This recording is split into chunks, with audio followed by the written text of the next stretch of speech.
Ана Дариға Бадықова әпшеміз, Дархан оның бұрынғы күйеуі, ағамыз Нұрсейіт Жылқышыбай журналист үшеу енді жостқа хайпауат етіп жатыр, көріп жатсыздар. Елде бір басқа өзекті мәселе жоқтай, екі еркек отырып алып, бұрынғы әйелін жамандап, өсектеп, жылап, сықтап, мен қиянат жасап кетті, тастап кетті, ақшамды бермей қойды, үйтті бүйтті деген әңгіме ғой. Енді білмеймін, бұл өте төмен деңгейдегі сұхбат деп ойлаймын біріншіден. Бірақ алданбаңыздар, бұл пиар маркетинг. Өйткені қараңыз, ол еркек басымен ер адамы келіп сөйтіп әйеліне жалбытыс етіп бүкіл халыққа осындай сұхбат беріп жатыр. Оның артында не жатыр? Ол нені көздеп жатыр? Сонда біреу келіп, ой, айналайын балам деп арқасынан қағып басынан сипап, сен тастап кеттім, ақшаңды бермей қойдым, ой, айналайын жылама болды деп біреу сөйтіп айтады деп жатыр ма? Или біреу барып оның екеуін қайтып қосып бере ма? Екеуін қайтадан ақшасын ортасынан бөліп бере ма? Ешқандай логикаға сыймайды. То есть ақшаны миллиард 800 миллион таптық кинодан, соған құнықты да нотариуске шақырып алып, мені осы ақшаны бөліспейміз деп қолхат алды деп тұрды. Енді еркек болсаң, сол жерде қолхатты қоймайсың ба? Қол қоймай, жоқ. Миллиард 800 миллион біз екеуміз таптық, 900-900-дан бөліп аламыз ровно. Ешқандай не жоқ деп ше, мысалы, оны қойып алып, мені сөйтті, мен арам болсам қоймайтын ем, осы кезде ақшаға құныққан болсам деп үйтіп андай періште болып нажалыс давить етіп та, көріңіз ба, бұл жерде бұл кәдімгі әшейін маркетингі ход. Екеуінің істеп отқан тірлігі былығы деп ойлаймын мен енді. Жалпыда әйтпесе бүкіл халыққа осындай сұхбатты беріп, өсек пен төсектің екеуінің арасында қарым қатынасы, ана бір Очол деген актерға соған кетіп қалды, үйтті бүйтті, ол семьясымен ажырасып, бұмен кетті дей ма, білмеймін. Вообще елде басқа мәселе жоқтай бүкіл халық осыны талқылап жатқанына, оның үстіне Нұрсейіт Жылқышыбай осындай сұхбат алғанына кәдімгідей бар ғой, жүрегім ауырып, бүгін азынан бері қоймады бар ғой, осыны айтшы деп ше. Мен сіздерге айтайын, негізі көзім жеткені, мына өмірді бар ғой, Нұрсейіт Жылқышыбайға сұхбат бермейтіндей қылып, соған бір айтатын әңгімең болмайтындай қылып сүру керек екен. Конкретно сол достар. Кеше ғана Дариғаның бұрынғы байы Дарханның сұхбатын көрдім. Сол сұхбаттан кейін кей қатындардың жаны бітіп, сол Дариғаның бұрынғы байын келмештеп жатыр. Дұрыс тақтырып кеткені, ондай еркектің не керегі бар, ондай еркекті асырап не керегі бар деп. Ал сендер мынаны ойладыңыздар ма? Сол Дариғаны Дариға қалған кім? Сол Дариғаға тыйым салмай, сол актерлық өнерін ары қарай дамытуына, өсіп өнуіне, айлап, шөйлап, гастрольдікпен жан-жаққа кетуге, съемкаға кетуге рұқсатын беріп отырған, өзінің ата-анасын емес, сол Дариғаның ата-анасын бағып отырған. Осы Дархан болатын. Ал енді сол Дариғаның қатты қызғанатының арқасында өзі де актер бола тұра, өзі де әнші бола тұра, өзінің өнер жолын осы әйел үшін сарп етіп үйде отырды. Ал сіздер өздеріңіз айтасыздар ғой, әйел заттары, біздерді қамап қоймау керек, бізге де тыйым салмау керек, бізге де қолдау керек деп. Ал міне қолдады. Дымы жоқ қатынды миллиардер қылды. Ал сол қатын болса 2 миллиард ақшаны тапқаннан кейін байы керек емес болды, қасындағы ойнасымен бірге кетіп қалды. Ал енді осыдан кейін бұл еркекті қалай таба алайсыңдар? Сондай қолдамау керек пе? Үйде қамау керек пе? Өз актерлығын дамытып, бұл Дариғаны үйде отырғызу керек пе? Бәлкім солай істегенде дұрыс шығар. Ал енді Дариғаға айтарым, сен ол жаспен жүргенде, ол жаста сені пайдаланып қадап кетпесін. Сақ болып жүр. Очол дейсің ғой,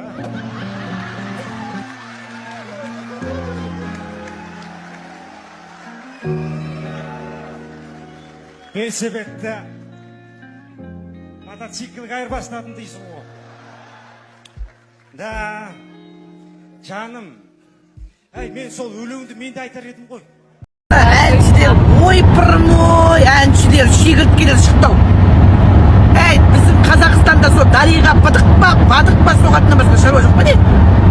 Өздерің надан екендерін басып шабырмендер ма телефоным? Үйлеріңізде шешетін шаруа не ме? Экранға шығарып. Біремес екеміз бе әншілер? Сауатсыз Қазақстанның Мадоннасы менен Майкл Джексондары. Жұрттың Мадоннасы күшті бұлар, біздің Қазақстандікі бір бітпейді. Көзі бақырайған боцық қатынды. Тіпті бес комментарий, әне бір байыда бір жүрген түсінсек екен нағыз. Ес еркегіміз. Тағы да бір быдықтап жасаған болды, хватит давай. Бүкіл эфирді басымызға көтеріп өтіпті берекетсіздер. Жабауызданды Қазақстанда басқа да проблема жоқ па не? Халықтың осы жанайқайын айтар кезде осы әншілерді үні өшеді. Бірінен бірі қисаңдап шыға беріңдер ғой. Шығыңдар ана Қазақстанның керегіміз жерін айтайық. Ана 3 ай істе керек бізге. Ердияны экология қалатыр ғой. Айтқыш болсаңдар. Онда құйрықтары бұрыз. Мен айтамын, бадықтың байыдың, бадықпа жаңа береді. Өз бақырған қатының байыды. Жан шығып тұр. Ұйып-бұрмой, біздің қазақтың шығып тердік.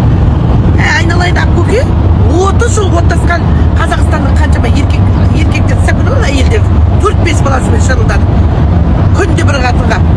Ұйып айтып деп бүкіл Қазақстанның еркектері тұрсыңдар ғой слабый есіңдер жүрген етіңіз ба еркек адамға сондай әңгіме айтуға ма не саған 4 қатын ұл болады бадық тастаса быдық бастамаса одан да молодаясың не болды соншама таусылып бүкіл Қазақстан сен екеуіңнің жанұяңнан басқа жанұя жоқ па не Қазақстанның проблемасы итекті жетеді қазір бүкіл жалғыз басты аналар отыр әне бай алиментті төлемей қашып жүр сен сияқты көк сирақ ақ сирақтан туғызып олар жетер тастап кетсек өзіңнің бірдеңің дұрыс болмағанда біздің қандай шаруамыз бар енді сенің не өзіңнің жеке шаруаңды халық неге араластырасыңдар жетер еркек емессің ба Ассалаумағалейкум ағайын, мен сіздерден мұндай қолдау күткен жоқпын. Көп рахмет. Бұл жерге бағаны беретін сен емес, мен емес, Дариға. Бұл жерде бағаны беретін ел, жұрт, туған туыс, көрші көлең, әріптес, группалас және де жақын туған туысқандар. Сондықтан да мен сені Нұрсейіт Жылқышыбайға тікелей эфирге шақырамын.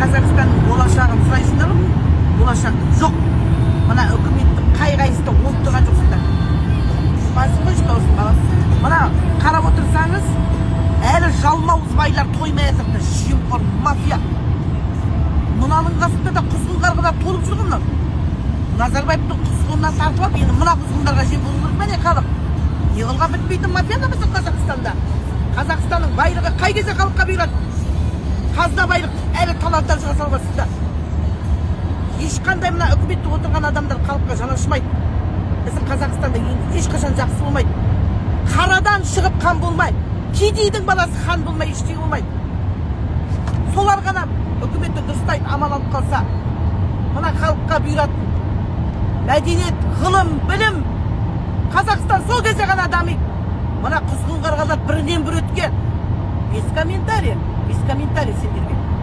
көршіміз Қытай ой біздің Қазақстанға бай болуға болады ғой ана Қытай деген қазір дүние жүзінде байыды ғой естіген жоқсыңдар ма байлардың саны Қытайда өсіп жатыр ертең шығады әлі ана Американың байлары сазға отырып жатыр міне мынау пенди сендейдің бәрін қазір Қытай шығарып жатқан жоқ па бәрі сазға отырып жатыр сол мына дүние жүзінде болып жатқан соғыс ертең по-любому Қытай жеңеді дүние жүзін Қытай қаптайды деп бәрін айтқан жоқ па ақыр заман боларда мұсылмандар соғысады деп осының бәрін айтып қойған ғой алдын ала енді біздің көршіміз Қытай, біздің Қытай, бай Қытай.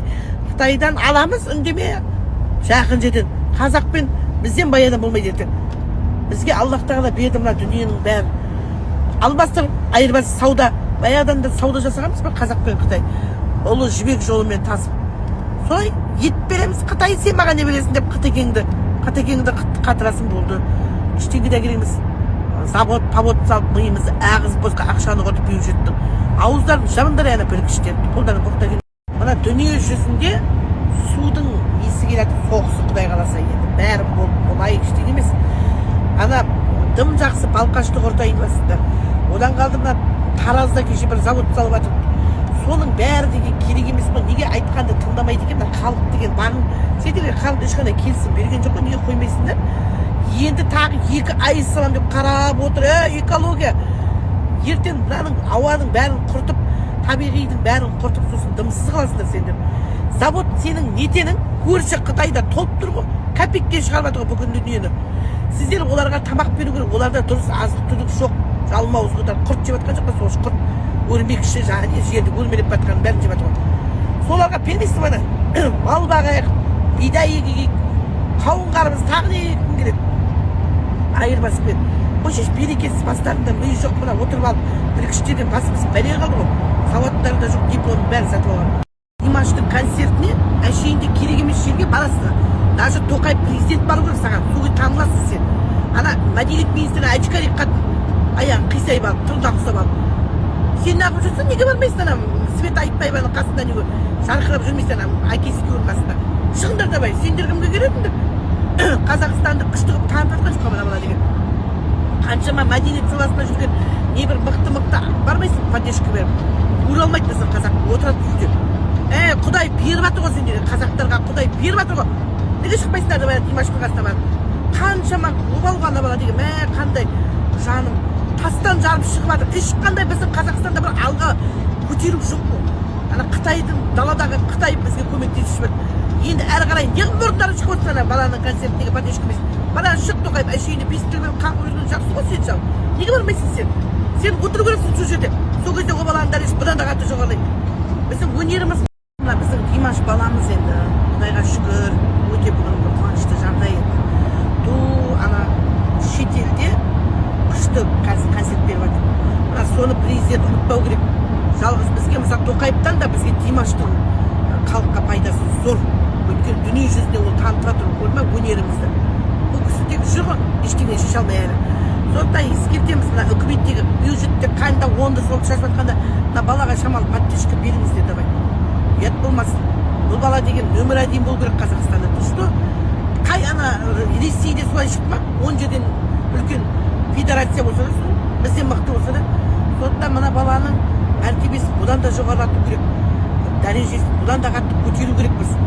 Бүкіл ана Қазақстанның байлары бұрындары шығып отыра бермей. Әшейінде керек емес жерге ақшаларыңды бейқайт еткені жақсылар ғой.